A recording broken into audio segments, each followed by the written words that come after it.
Hey everybody, welcome to Guitar Night Live, episode 15. I'm Daniel Jacobson, one of the directors of Ultimate School of Music here in Dublin, Ireland. And we've been doing this since March, every few weeks now. Once a month, I interview a guitar player.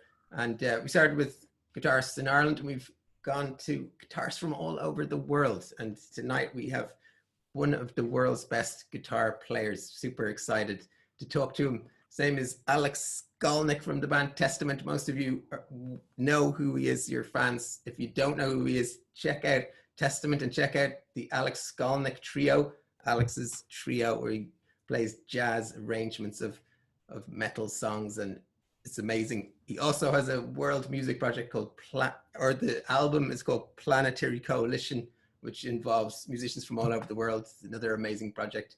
He's also a writer. He's also a photographer. He's a very interesting person, an amazing guitar player. Really, really glad you could join us. Hello, Alex. Thank you. Thanks, Daniel. Thanks for that great introduction. You're very welcome. Thank you. Hope I can live up to that. So straight away, I wanted to jump in and ask you if you could tell us, what was your very earliest memory when music made an impact on you? I was just talking about this in another interview on Tidal, which is a big music platform in the US. Yeah. It was the Beatles. And before I can even remember, further back than that, I'm told that I used to sing along with some of the more basic Beatles songs that children could understand, which they had quite a few, like Here Comes the Sun would come. And apparently I would start singing Here Comes the Sun when the sun would come out. Brilliant. And others, songs like Yellow Submarine and Hey Jude. So the Beatles, they sort of had that quality where, right, some of it was very sophisticated, but there was other stuff that a child could understand. It's not like I was interpreting Revolution 9 or anything, but it was, latching onto the certain ones. And it's right around that time, the 50s music was really popular. So, there had been a movie, American Graffiti, that had come out. And then there was another movie called American Hot Wax, which was all about early rock and roll. And it wasn't a great movie. And you've heard of the actors, but they became better known on television, like Fran Drescher and Jay Leno. But the great thing about the movie was all these 50s artists played themselves. And I got completely hooked. I love the music. So it had Chuck Berry, Jerry Lee Lewis, Screamin' Jay Hawkins. And I especially liked Chuck Berry. And I had no idea that he had influenced the Beatles, but then it started to make sense. And then, I think I discovered Chuck Berry and Kiss the same year, and Kiss were like these superheroes. So between all of them, I had to play guitar.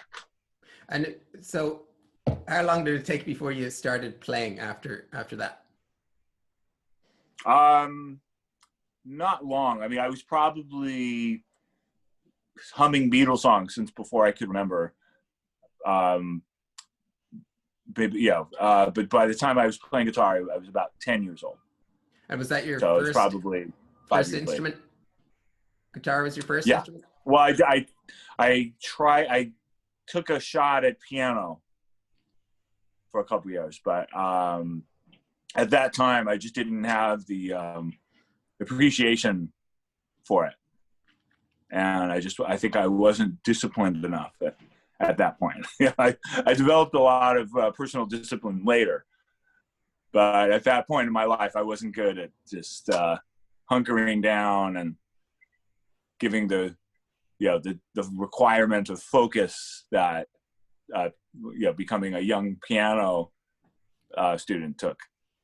So with guitar, I was so excited by that I was determined. And also I was frustrated after giving up on piano. I was determined not to give up this time around. And how did you play the guitar when you were 10? Did you start getting lessons straight away, or did you just mess around on your own? Or Yeah, I mean, I was very lucky because I grew up in a community, Berkeley, California, that has a lot of artists. It also has a very sort of leftist folk culture.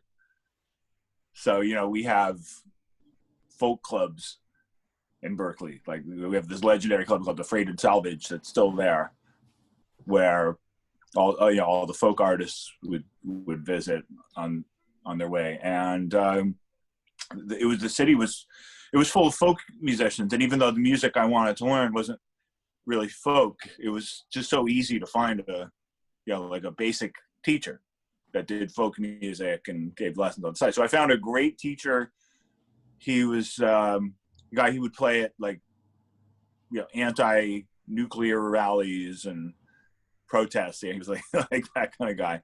And he also did, he became a pretty well-known children's artist too. But he was just really good with kids. Gary LePeau was his name. And he really was good at making connections with the music. Like, he didn't know the Kiss songs. He didn't really know much about Kiss, but he was able to hear a song like Rock and Roll All Night and connect it to Chuck Berry, which I liked, and connect it to Revolution by the Beatles, all of which have a sort of similar basic rock vamp that's heard in a lot of rock songs. So he was really good at just showing me the basics and connecting a lot of the dots between music. And there's so many of those dots people don't realize. Yeah, big time. Always trying to connect the patterns for students. And so that basic vamp is just, you know, it's just I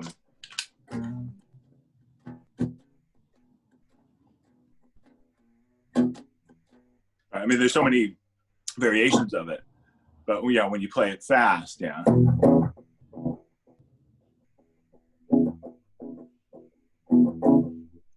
It can be so many different songs. Yeah. And you hear it in Led Zeppelin, you hear it in the Beatles. If I can even get an early plug for my podcast, it's called Moods and Modes. I just did a podcast, a couple of episodes on Peter Green. And just talking about the blues connection there. And even in some of the later music of Fleetwood Mac, it's there. It's less obvious. But like that same vamp, right? You kind of expect it to go here. Right? But it could also go here.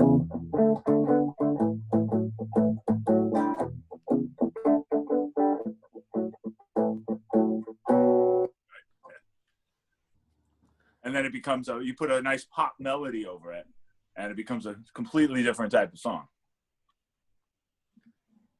So did you start playing gigs? Did you start playing in bands when you were a teenager? You know, I entered the music world really fast. So by the time I was like 12 years old, I had an older brother who played bass, and he was in a few different local bands. And at that time, the really popular music was new wave. You have bands like Madness and the English Beat. And he was in a band kind of like that. And also, ska. There was a ska band. And he wasn't in these bands for long, but I would see these bands and just see how a local show is done.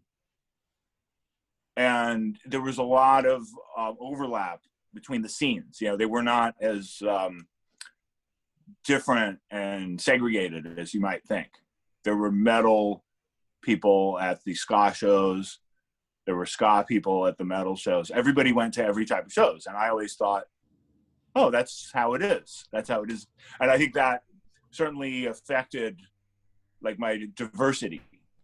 once I emerged in the world as a metal artist, it just never occurred to me to only play with metal musicians and to only hang out with metal. And it surprised me that people expect that, and and that so many people do that.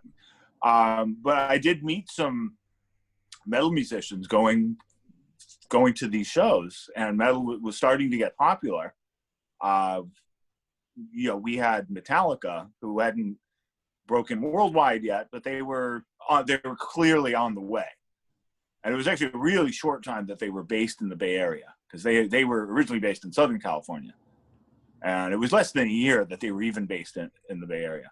But it was around that time that I was kind of old enough to go to shows. I still couldn't get into clubs, but I sort of knew the rope. Me and some friends, we knew the ropes, and we knew to offer to help carry amplifiers into gigs and get to watch the gigs. And by that time, the band that I would become most associated with was supporting at these clubs. And some of the bands they were supporting would become very influential bands. I mean, nobody knew this at the time, but like one of Slayer's first shows. Wow. This band was the support act. One of Megadeth's first shows, not the very first one, but one of the very early shows. The band Exodus had, they were from the Bay Area, and they had this direct connection to Metallica because that band was formed by Kirk Hammett. But the guy who had replaced Kirk Hammett in Exodus, his name is Mike Mong. He was only there for a short time. He only did like one or two gigs. And then he decided he wanted to do more ska new wave. So he joined the band my brother was in. So I'd gotten to know him. And then the Exodus guys would come to these shows, and then they would say, "Oh, you guys should come to our show." And then I started going to Exodus shows. So I already sort of had a foot in that world. And did you know that's what you wanted to do at that point? I knew I wanted to do music, but I didn't know what to do. I mean, I was kind of confused because I loved the energy at these. I guess we were just starting to call it thrash or speed or whatever, but it wasn't really about the technical guitar playing that I was into at the time. By that point, I was deep into Van Halen, Randy Rhoads with Ozzy, Michael Schenker with you, early Scorpions. They had just come out, so I was a fan of the early. So I was really more that type of player, and the big influence for the bands I was hearing, it was Motorhead and Venom. Slayer was pretty new, but I guess their first album had come out, so everybody was listening to that. And I loved going to the shows, and it was great, but I don't know if I can do the music. It's not really melodic, and guitarists with my type of influence, they were supposed to join like glam metal bands. Right. But I didn't want to do that because I hated the look. I hated the idea of wearing like scarves and hairspray, and and a lot of the music sounded really silly too. The music I really dug was, if I had had my way, I would have been like power metal, like Ozzy, Diary of a Madman meets Dio with Vivian Campbell. That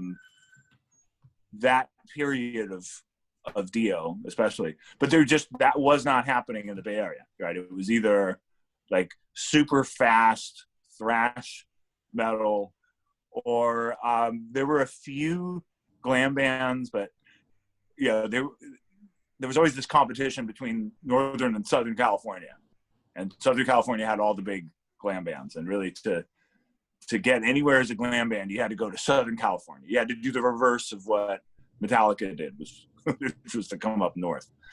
But anyway, so all this was going on, and right in the middle of it, and I wasn't familiar with Testament yet, but I'd been hearing about them, and they were called Legacy at the time, but it was the same band. And then the guitar player left, and all of a sudden there's this opening, and one of these bands that's already doing shows at the clubs that I want to play needs a guitar player. So, all right, I might as well scope it out and check it out. And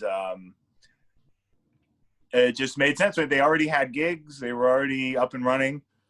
I had some riffs by that point that I'd written. Some of them ended up on the first album, stuff like songs like The Haunting and Burnt Offerings. Much faster, though, because I'd written them thinking, Ozzy Dio, and this kind of mid-tempo. And it was like, no, we got to do it. That's killer, but we got to do it fast. So... And did they like have auditions for a guitar player, or did you just? I was the first audition and the last audition. Right.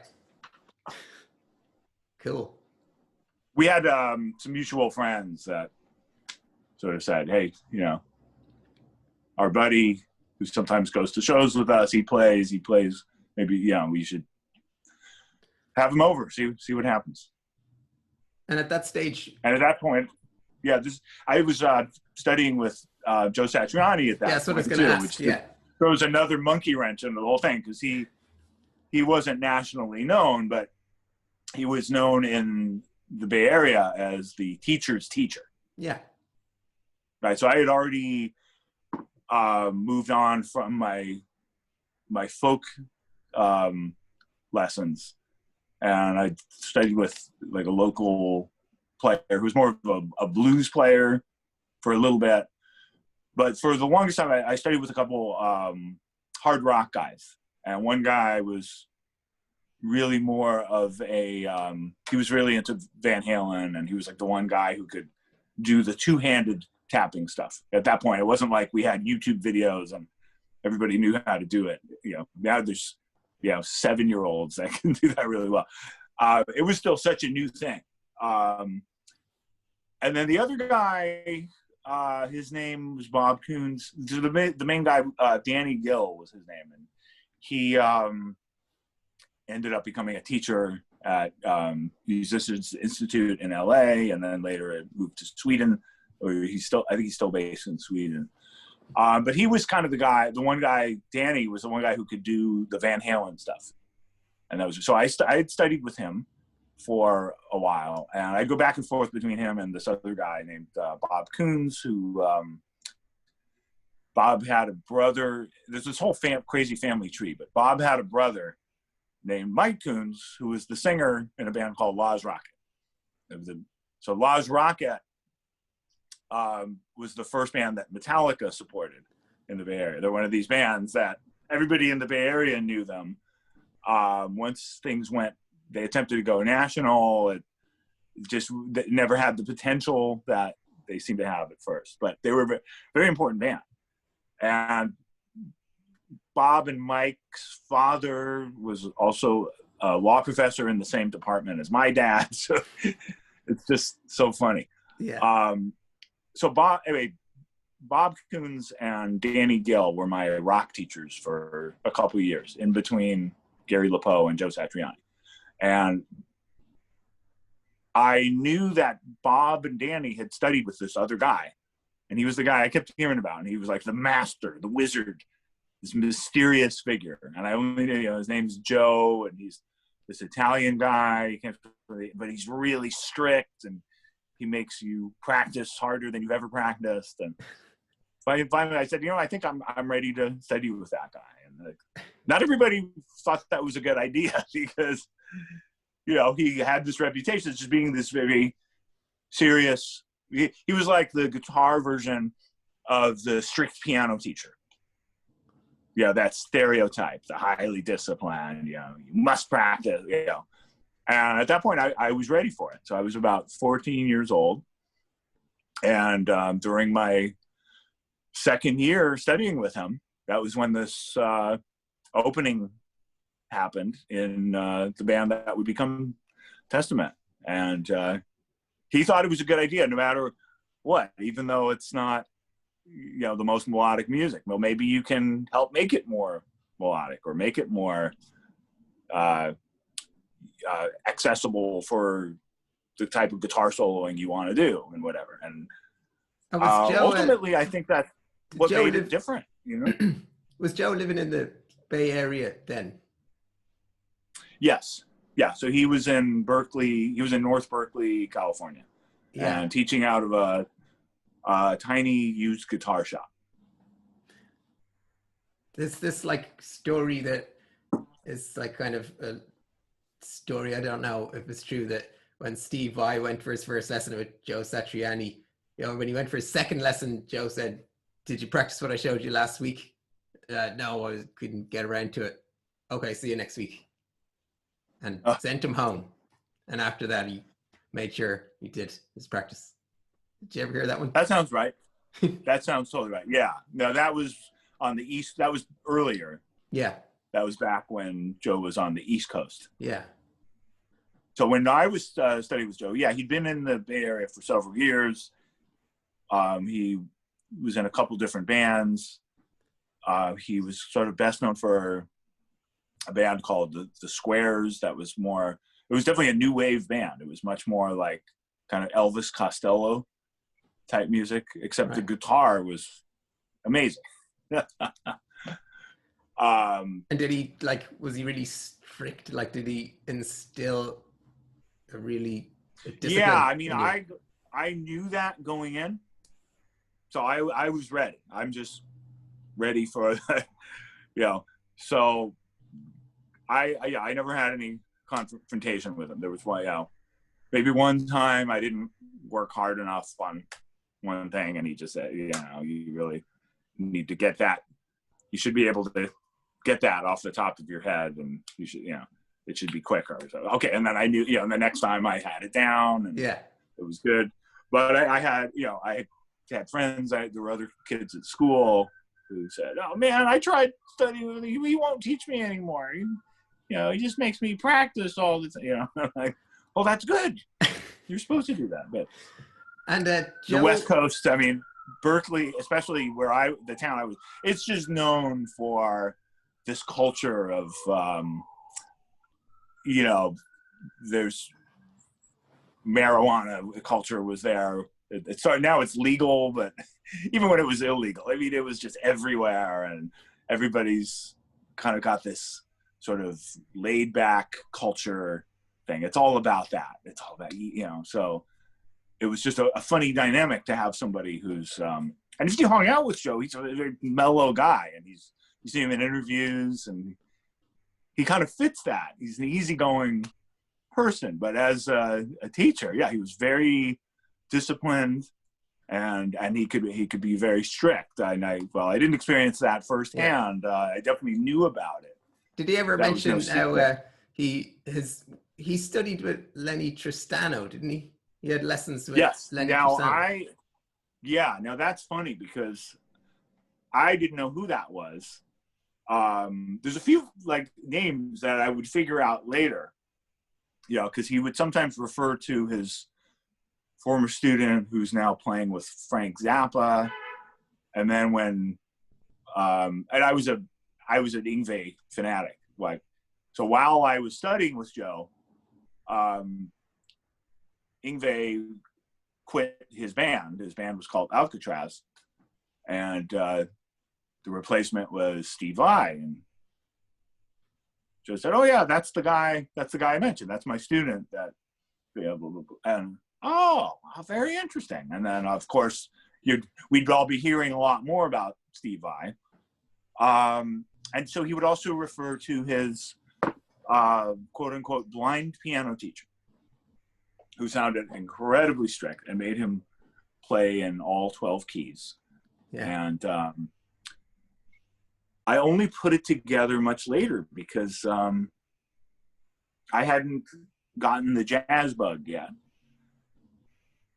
And by the time I figured it out, I was studying with a guy named Charlie Bonacos, who was a very noteworthy, he's not around anymore, may he rest in peace, but he was a very noteworthy piano player. and educator. He just really didn't like the music business and didn't like touring.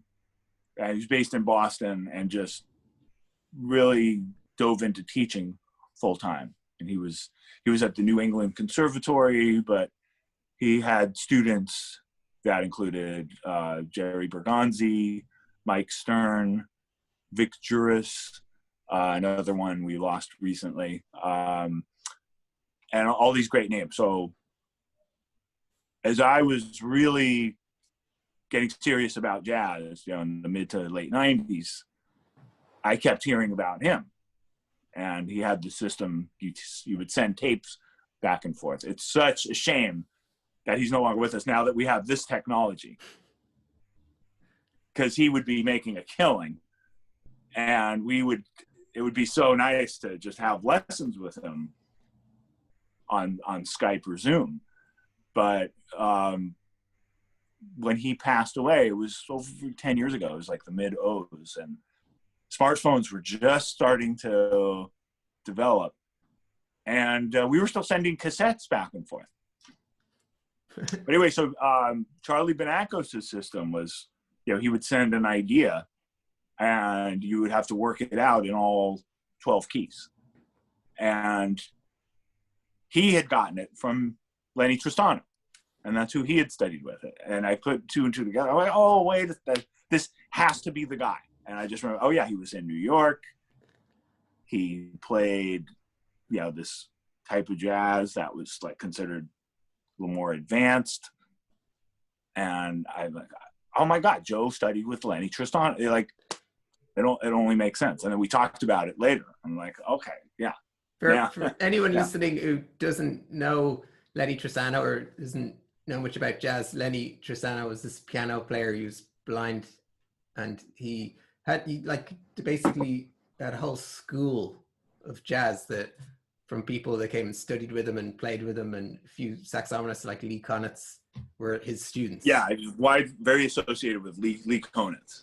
That's probably the biggest name from that circle of jazz.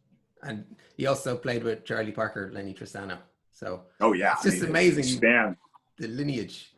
It's like your teacher's teacher played with Parker. That's pretty amazing. Played with Parker. I know, it's incredible. The teacher of two of my teachers.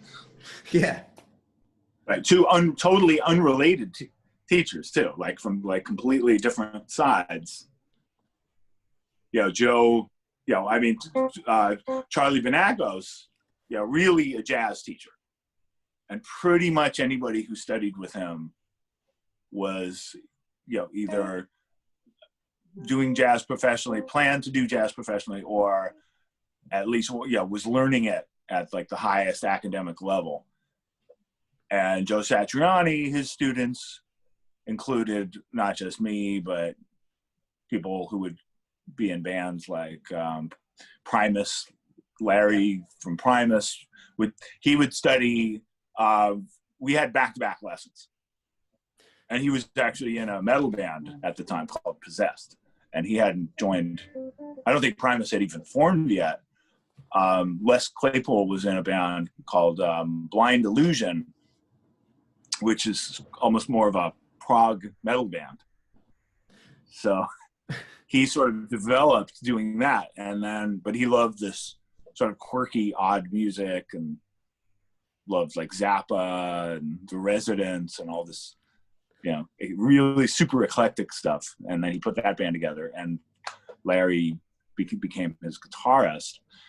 Other guys that would study that with Joe that I didn't know, but they would go on to be in like well-known 90s pop rock bands. The guy from Third Eye Blind was one of the students, the guy from Counting Crows, I think even one of the guys from Smash Mouth.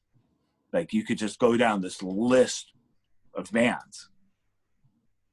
And of course, a couple of the guys from Exodus, Kirk had studied with him at one point. Yeah. It's pretty incredible.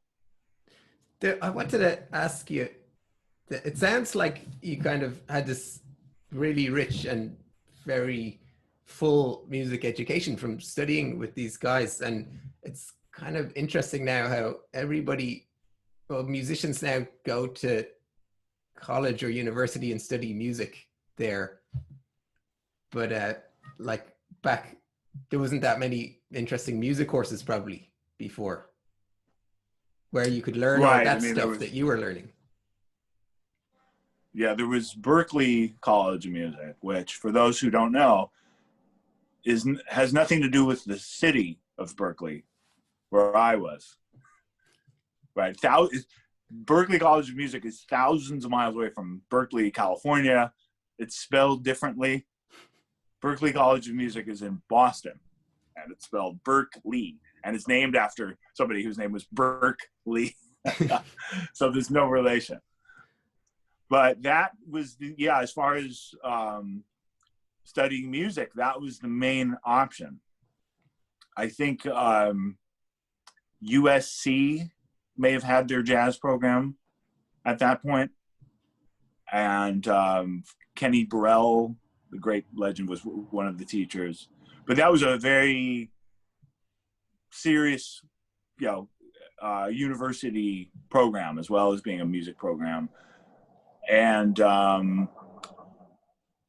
University of North Texas was one, and the New School in New York, where I ended up going. Yeah. But there weren't that many. There were certainly less than now. And do you think that Berklee before, was one, when you were learning music coming up as a teenager, did you get everything that you needed from the teachers you had? Or, if you could go back in time, would you teach your younger self different stuff to get you ready for what you're going to play? Or were you learning all the right stuff from the teachers of the time? I got a lot of great stuff from them, especially Joe. I think some of the stuff I got from Joe was like over my head at the time, and I appreciated it later. A couple of years, literally, couldn't have been more than 2 years after my lessons with him, I went back and just went through the notebook and really just locked myself in a room and just forced myself to understand what he was talking about, and then started connecting it to music. It just, it started little by little, it started clicking. Like, okay, I can hear a song and I recognize, that's the major, that's the relative minor. And then, so if that's the relative minor, then the other modes that Joe was talking about must be related to that. What would those be? And I figured those out. And that's like this song. So this song is in that key, except it's based on this mode, so I had like all these epiphanies once I was ready. And then, I knew some others who could just pick up that stuff really fast. I learned how I learned. Right. And that's really important, because I think everybody learns differently. And that's why it's difficult to have a successful educational program where it's a large number of people all on the same course, on the same track, because and it doesn't matter if it's a music educational program or a standard academic educational program, people learn differently. Yeah. So the way I learned was not compatible to the way I was taught in school. It wasn't compatible with some of the things I got from my teachers. My guitar, I had much more luck with my guitar teachers, luckily, but my piano teacher, certainly, she just taught in a way that wasn't connecting with how I learned. Yeah, But I realized one of the ways, if I could just point to one thing, I learned better by hearing. I can hear much better than I can see. learn to appreciate a chart and a key signature and a staff and all these written things, but hearing it and connecting that to what I'm hearing makes all the difference in the world.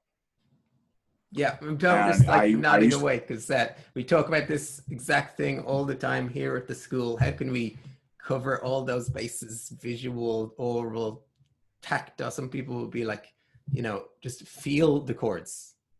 They'd be like, learn through kinetic learning. There's all these different styles, and absolutely agree with everything you were saying. Yeah, and for some, some people may be more visually focused people. Yeah. And that might affect how they learn. But everybody's different. So for me, as soon as I realized that, the hearing of it is helping me make the connection. I do, everything by ear. I've later, I learned how to read and write music, and that was really helpful. But knowing how to do the stuff by ear is what's most important for me. So do you want to play something, a little short something for a few minutes, and then while you're playing, I'm going to put a couple of links in the chat window. People can check out those. One is the PayPal me link if you want to send any money over to Alex, small amounts or big amounts. It will go to him putting on his podcast Moods and Modes. And also I'll put his Patreon. Patreon's a great website where you can join. There's different levels you can join and get content from Alex. And if you have any questions as well, you can write those into the Q&A box or the chat window, and we'll get to the questions after. So also, just to say, with Alex, you're going to hit record there before you play. And if the sound is not too great because of Zoom, let me do that now. You are going to be able to hear it with good sound after. We're going to have a good sound version up on YouTube. So sometimes Zoom makes it a bit quiet. It comes and goes. So don't worry if that happens. You'll still get to hear it in good quality. Ray, all good? Good. Yep. Cool. Ready when you are. Backup recorder is going as well. Yeah. Great. Perfect. Take it away. Yeah. Let me just start a new track for that. Okay. Go. Okay.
Brilliant. Might be a little hot on the recording. That's okay. It's going to be Okay. way better than Zoom. Zoom was doing its thing there, and levels were going up and down. Cool. Brilliant. Really glad we have something to put over to fix the audio bit. Oh, okay. I've seen comments now. I wasn't seeing it before. Thank you, Lisa. Yeah. There's that's called 9909. Oh, that's one of yours? That's an original from my trio.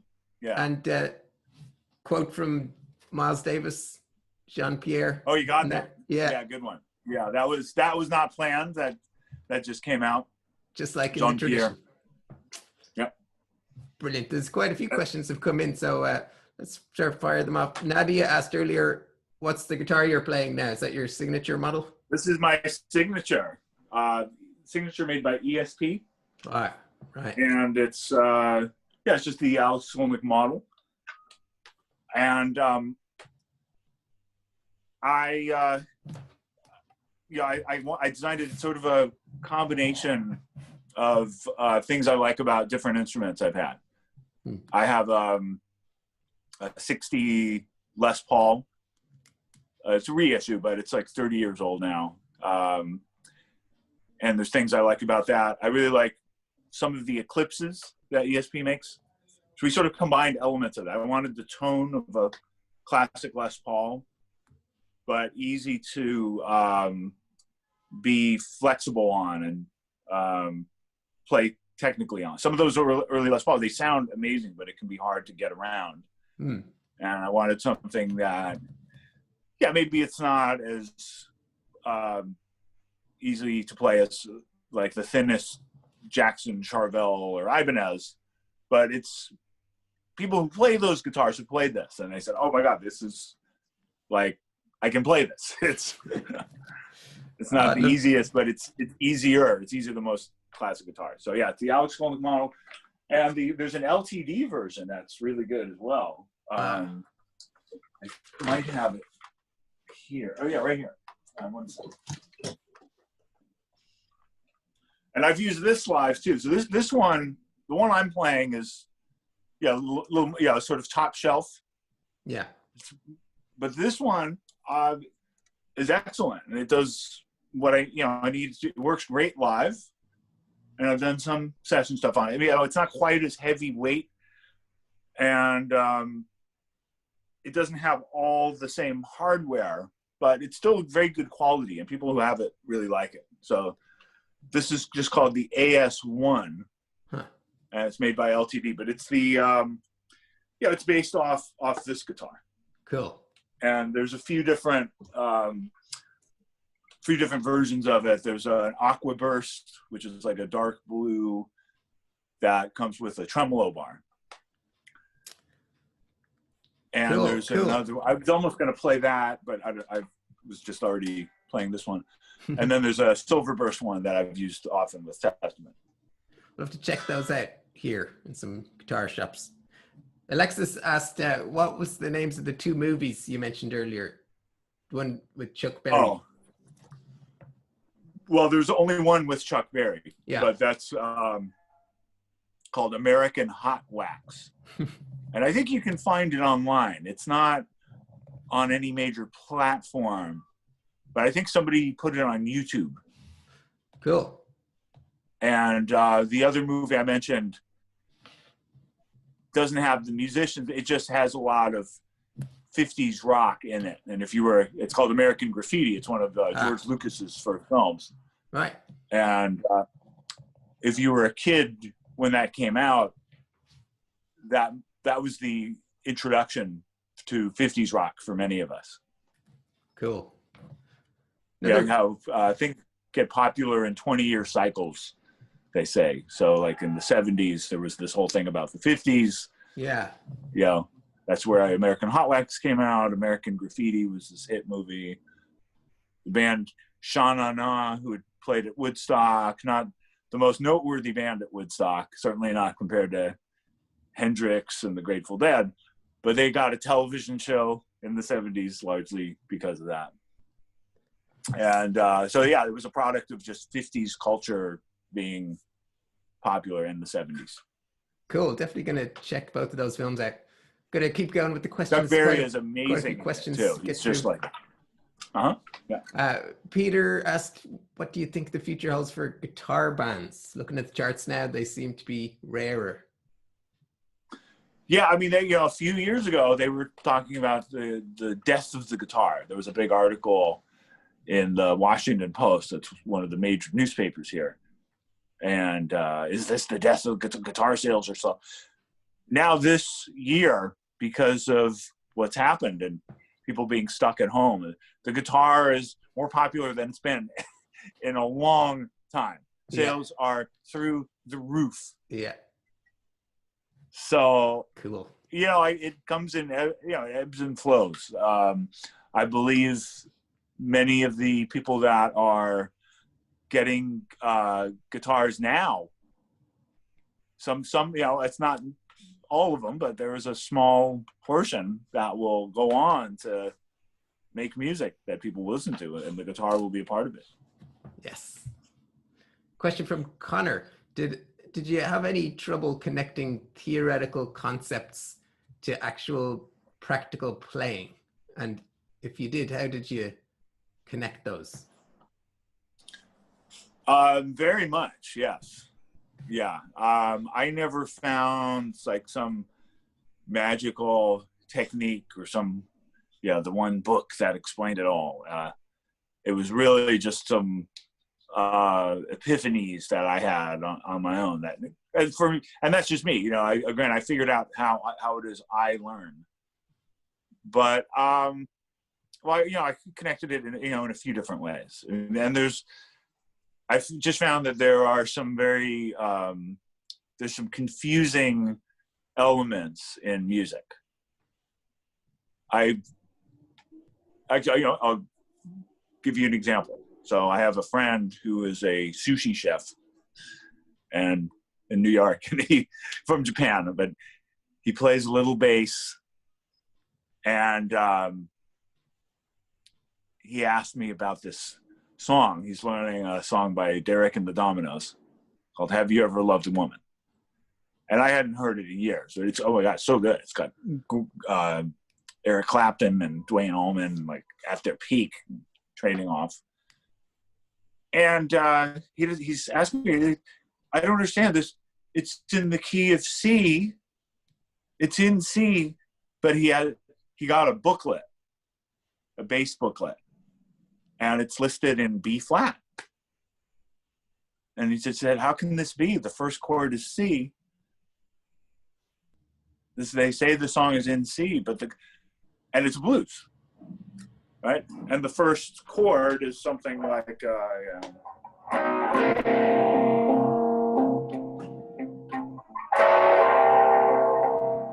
right? And he just does the standard movements.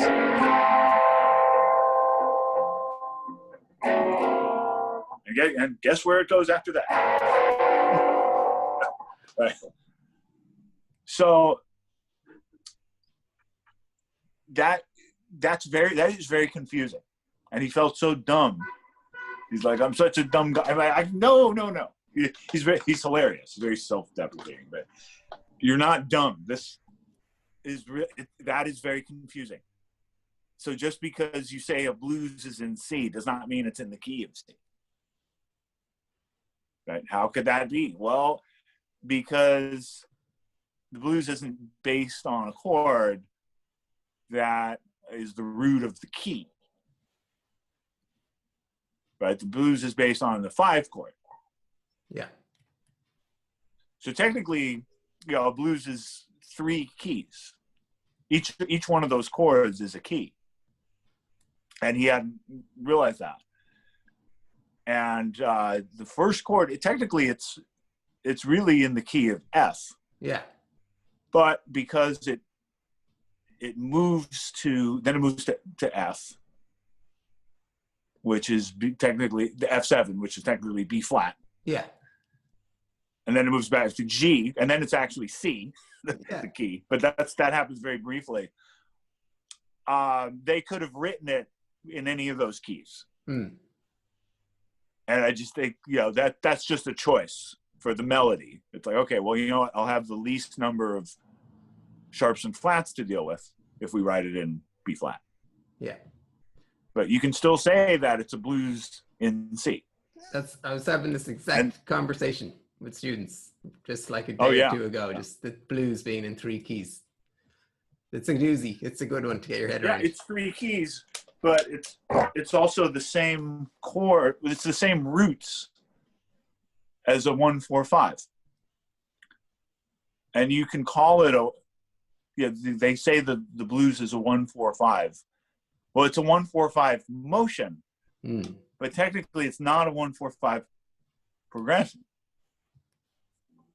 So what's a 1-4-5 progression? Well, this is a 1-4-5 progression.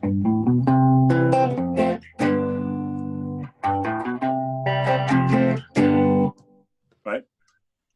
Twist and Shout and La Bamba, and those are all major chords. And that technically is the 1 chord, that is the 4 chord, that is the 5 chord. It's the key of, and that is in the key of C. So, but just because the roots are the same as a blues that moves in one doesn't mean the blues is in that key. And so stuff like that can be very confusing, and it's totally understandable if somebody is confused about that, and especially if they don't get it right away. Yes, great answer. And just with the time, are you okay to stick around, answer questions for another few minutes? You have to run off. No, I'm good. Great. Absolutely. I'm all good. So Nadia asked, if there was a musician who is not with us anymore and you could play with them, who would you choose and why? Oh, there's so many. There's so many. Gosh, it's tough to pick just one. I guess the first one that comes to mind is Miles Davis. He was the one that really got me to expand and not just play rock. And the first music I heard of his that excited me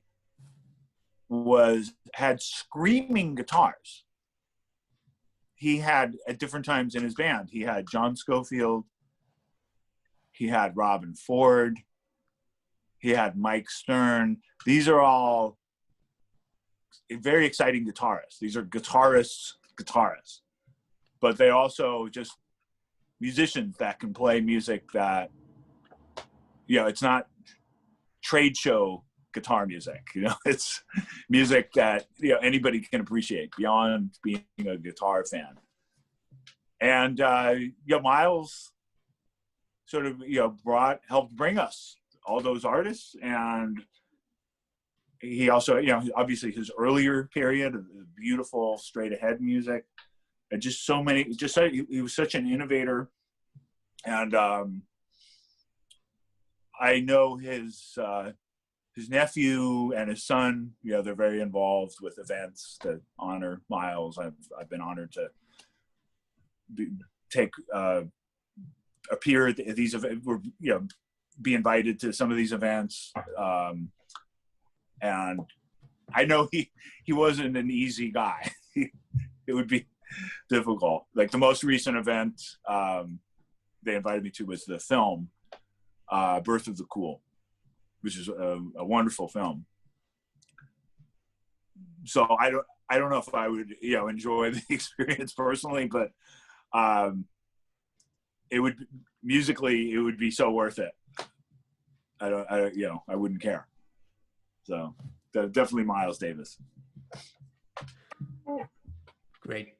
And comment from Decky, he said the Dublin gig in March this year. Oh, so you were here in March, just before the lockdown.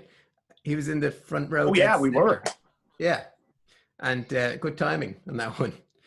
And when he wasn't headbanging like a maniac, Joe was on the floor watching you. What was your... Oh, that's so cool. And what was your touring rig for that? That was sound? a really fun gig. Yeah. It was a strange venue, right? It was an old old boxing gymnasium place. The National Arena, was it? Yeah. I've been there. But it was cool. The last time we had played, I think, was Vickers Street. Yeah. And anyway, yeah, it's always a pleasure to play there. We had a great time. I keep hearing from folks from places that we were supposed to play this year, especially we were going to go all over North America this year. And obviously that didn't happen, just like the whole world every concert in the world has stopped But I'm so grateful we at least got to go to Dublin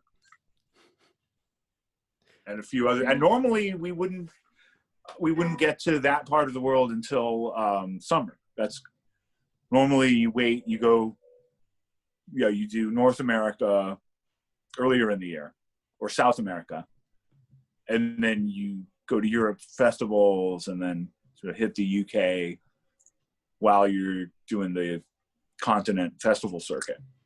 But this time it was the perfect time to book that tour, and it worked out really well. I'm so grateful we got to go there.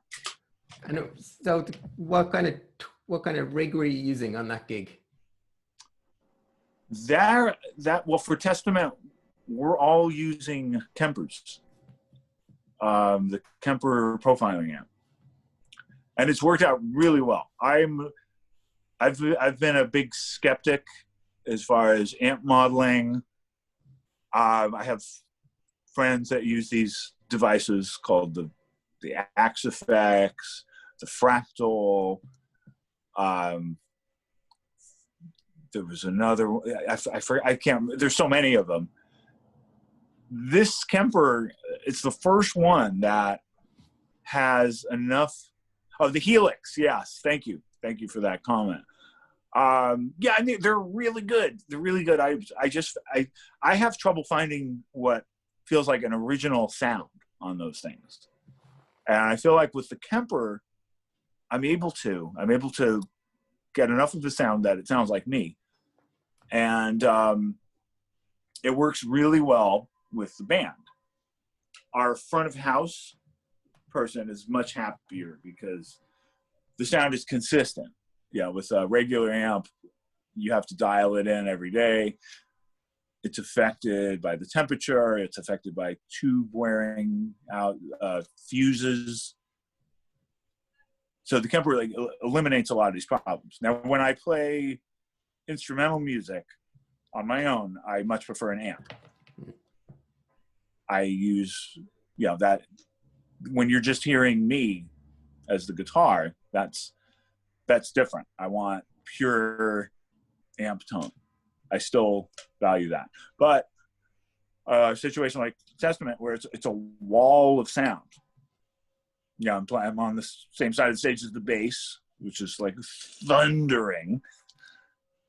And then we've, both of us together are competing with the stage right guitar. The stage left guitar, Erik, who's, he's great. I mean, he's the foundation. So everything's built off him. But you don't hear my tone with the same, the same clarity that you will when I'm in a one guitar situation. So as part of this, the Kemper just works incredibly well. Although, again, I still prefer amps for one guitar situations. That said, though, you guys use I've had this monitors, like in-ear monitors or monitors on stage?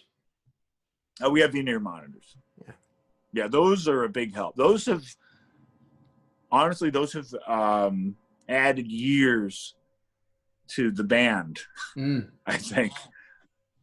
Because I've talked about this before, I didn't really enjoy the process that much of being on stage. I mean, I love playing for an audience and performing, but it was pretty awful because you couldn't hear very well. It was, and also at the time when we started touring, it was the late 80s, and a lot of these PA systems, they really weren't designed for that level of overdrive and intensity.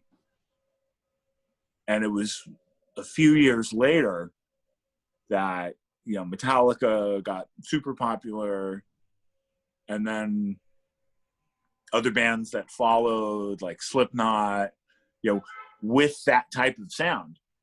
The PA systems were they had to be designed to handle this type of sound.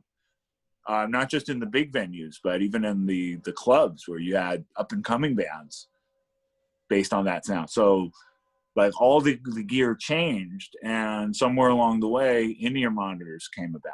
So it not only sounds better through the PA system and through the stage monitors, but you also have these individual ear monitors. It used to honestly be this just wall of noise. Yeah.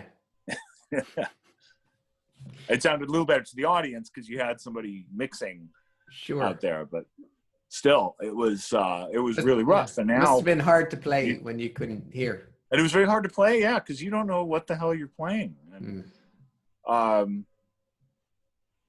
you know, maybe for some, it's just all about the energy and the intensity and doing a performance. But I care deeply about the music, whether for better or for worse. And if I don't feel a connection to music, it's very hard to feel good about it.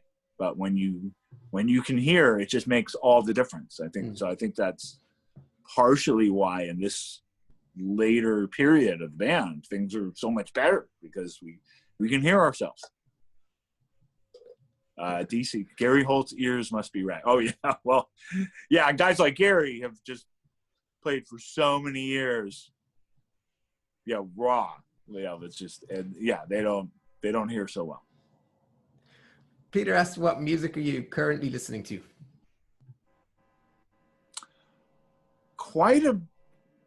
I listen to a lot of music, but it's so varied. And I'm not up on, it's very hard for me to be up on current music. And often when I listen, I like to clear my head. I like to put on music that doesn't make me want to grab my guitar and fire up my recording system and create music. So it ends up being a lot of stuff you might not expect. Brian Eno, for example. Yeah. Yeah, because somehow like that has this wonderful musical quality. And I mean his instrumental stuff, his ambient stuff. But it's also it's also relaxing. It also clears your head. A lot of classical music. I'm a classical music junkie. Especially classical piano. Yeah. We were talking earlier about Satie and Gymnopedie. I did a version of that on the trio album. The new trio album is all originals except for that song.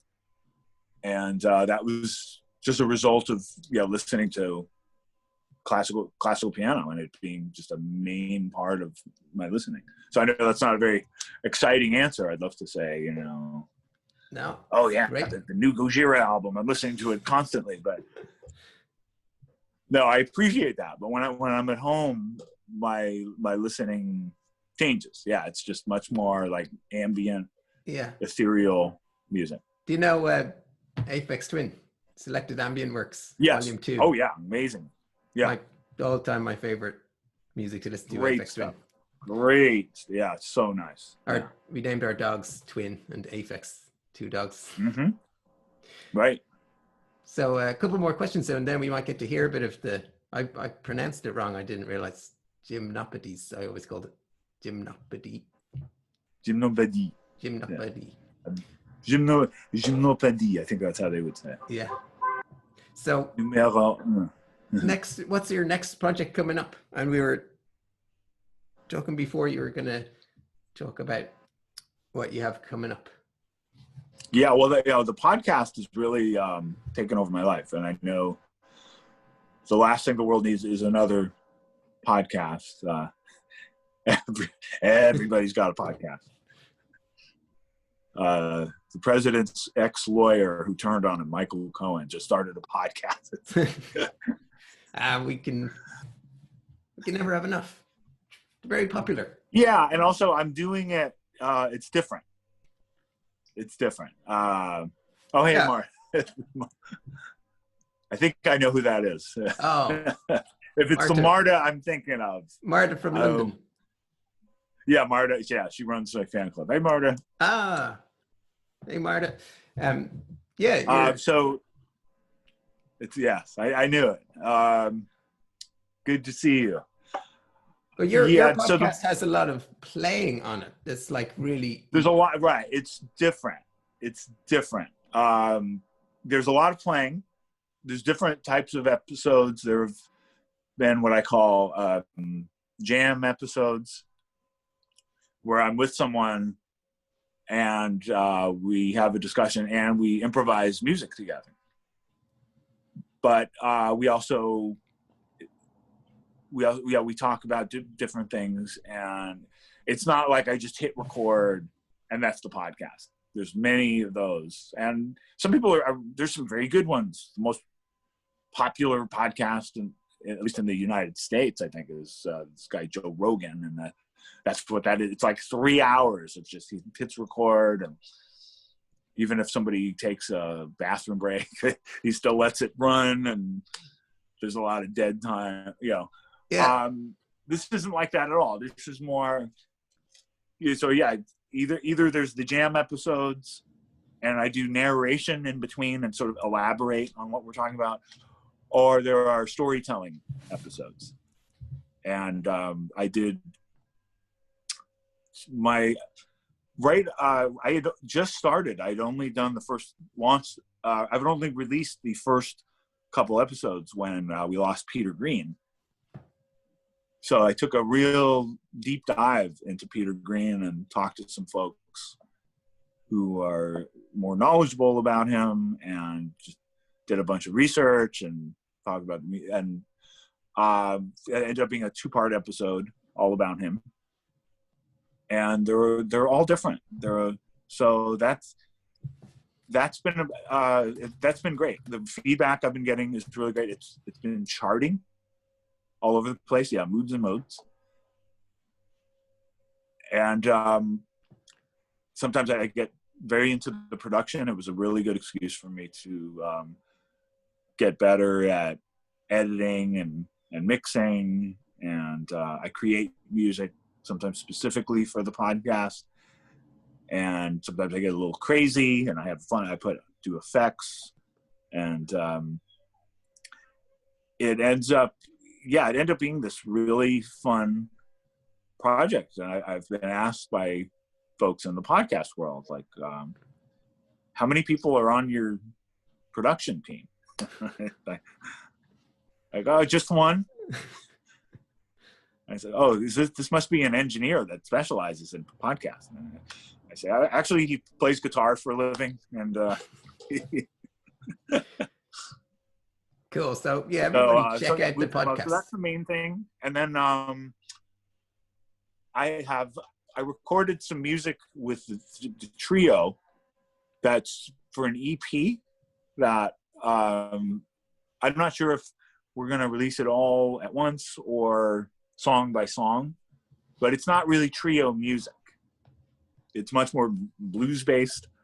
I actually sang on a couple songs, and I'm going to have a guest vocalist on another song, and there's a guest organ player. So we haven't done much with guests. So this is just going to be like a special sort of blues side thing where we have guests. And then eventually we'll do a more normal trio album. But we just did a performance, which was really cool, a streaming performance. I think that's still up too. There's a link to that on my Facebook page, and PAP_official, I think it was the platform. We helped launch a Colombian online music platform. Wow. So, yeah. And we did 2 sets, and it was really fun, and it's still up. We start about an hour and 10 minutes into the thing. There's a Colombian, I forget his name. I'm sorry. Very fast. He's like a Colombian Ingve, and he opened for us, did a set with backing tracks.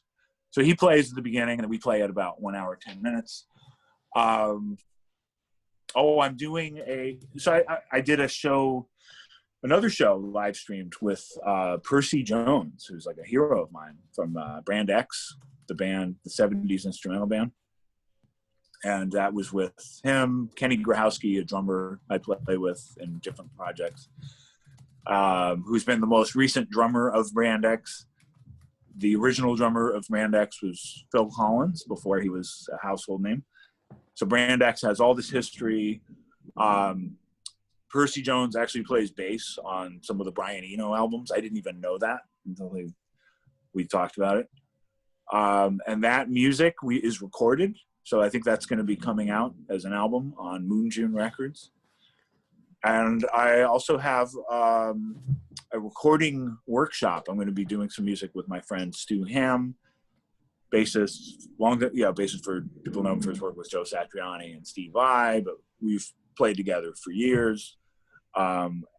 We've wanted to record together for ages. I think we're finally going to get to record together, and it's going to be done at Sweetwater, the big online music outlet that also has a studio, and they're going to turn it into a recording workshop for 2 days. That's going to be October 22nd and 23rd. How do people find out about that? That links to that are also on my Facebook page, facebook.com Alex Skolnick official. It's also on my Instagram. My Instagram is just at Alex Skolnick, and my Twitter, which is just at Alex Skolnick. Cool. So follow those to find out more about those recording workshops. Sounds really interesting. Definitely going to check that out. Yeah, it should be really cool. So it's myself, Stu Ham, Joel Taylor, who's a great drummer. He's played with Al DeMilla, longtime drummer for Alan Holdsworth. So we really get into some of the electric improvisational stuff that I like to do. Cool. Well, we've gone way over. Thank you so much for your time. Would you? My pleasure. Would you still play us out with a bit of Gymnopedie? Yes, I promise that. A little piece. And while you're setting up there, is it still recording? There's one catch. Oh. This is the secret of what's happening right now. That's all. So drop deep. Just while you're setting up there, I'm gonna put a link in here if anyone's interested. We're running a course in rhythmic concepts for guitar soloing. Starts on Thursday night. It's a 4-week course, 1 hour a week, and I'll be teaching it. We've got I'll put the link in here. Oh yeah, I have to recopy it.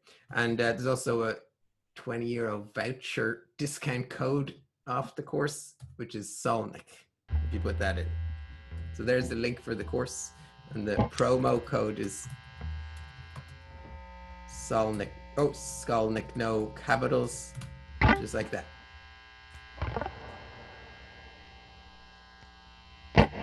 Nicky's trying to get a copy of your book, Alex.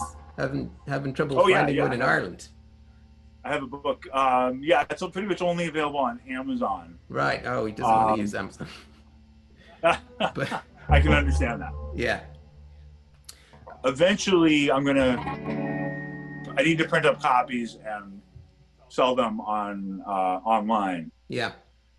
I should mention, I also have a photography website, alexskolnick.net. And that has a merchant account in it. So at some point, I'll be selling the book through that website. I also have alexskolnick.com, and that's all music stuff. Bezos has too much money. That's my thoughts exactly.